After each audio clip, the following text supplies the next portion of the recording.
All right, welcome to this explainer.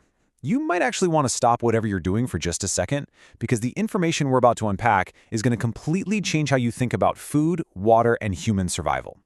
Today, we're looking at 15 incredible crops that don't just endure the blistering heat, they literally thrive in it. And you'll definitely want to stick around for the whole thing, because we're building up to a climax that's honestly mind-bending. Later in this explainer, we're going to uncover a toxic soil survivor that thrives where absolutely nothing else can. Plus, a secret tree hiding in plain sight that you probably walk past every single day, completely unaware that it's actually a permanent free food source. Okay, let's dive right into this. You've probably heard gardeners or landscapers throw around the term drought-resistant, right? But we really need to challenge that definition today, because normally when people say a plant is drought-resistant, they just mean it needs slightly less water, like maybe it can survive if you forget to turn on the sprinkler system for a week. But that is not what we're talking about today. We are contrasting your basic everyday water-saving measures with true zero-water survival. The source material really nails this. It describes these as real edible crops that can feed you in 120-degree heat with absolutely zero irrigation. We're exploring the exact biological powerhouses that kept indigenous civilizations alive in some of the harshest, most unforgiving deserts on Earth for thousands of years. The kind of plants where, once you plant them, they need absolutely nothing from you. Let's move into our first section, Beyond Basic Drought Resistance. To understand how zero-water survival is even possible, we're going to look at our foundational crops. And the absolute king of this category is the prickly pear cactus. Now, most people see a cactus and just think, oh, don't touch that, it's just decorative. But the prickly pear is essentially a biological water tank. It produces massive amounts of food through this brilliant mechanism called CAM photosynthesis. Think about it. If this plant opened its pores to breathe during a 115-degree day, the dry air would suck all the moisture right out of it. So it simply keeps its pores locked tight during the blistering heat and only opens them to breathe at night when it's cooler. Because of this little trick, it can survive 120-degree heat for weeks without wilting, all while providing these hydrating vegetable pads called nopales and sweet, vitamin C-rich fruits called tunas, with absolutely zero irrigation once it's established. And then we have the agave. The actual leaf shape of the agave is biologically engineered to act like living gutters. It channels every tiny, microscopic drop of morning dew straight down to the heart of the plant, which is known as the piña. This heart stores an enormous concentration of carbohydrates, giving you a massive caloric load that makes for a serious survival meal. But here's the catch, the critical strategy. Agave is monocarpic. That means it flowers once, and then it dies. The Hohokam people used to cultivate these on super dry hillsides just by piling rocks around them to trap heat and stop evaporation. But since the plant dies after flowering, you have to stagger your planting. You plant different agaves in different years.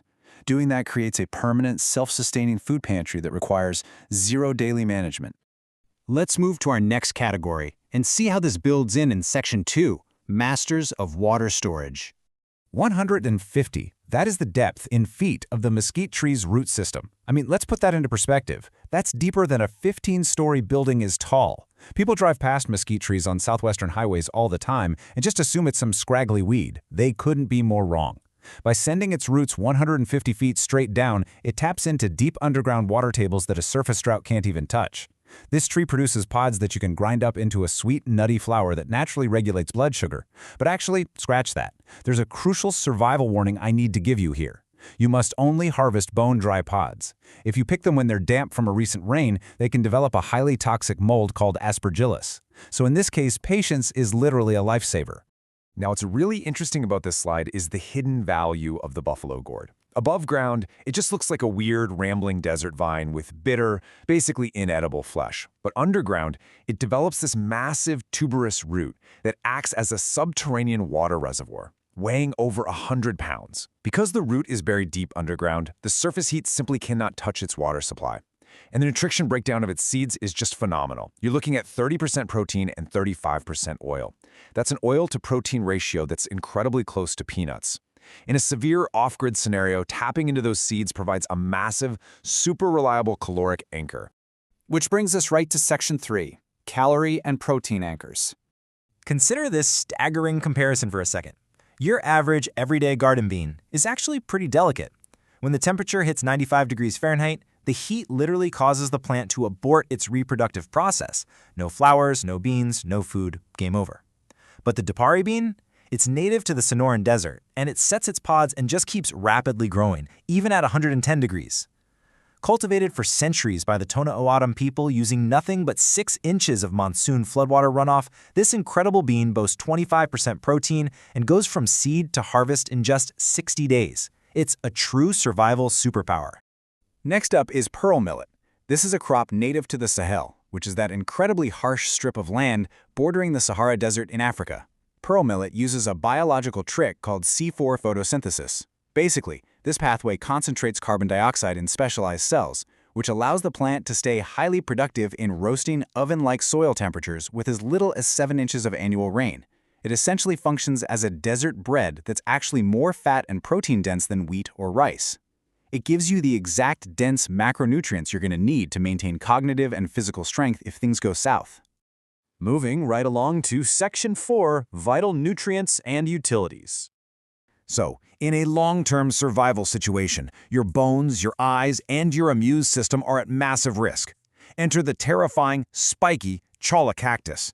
Just 2 tablespoons of dried cholla buds contain as much calcium as a full glass of milk, completely preventing skeletal breakdown.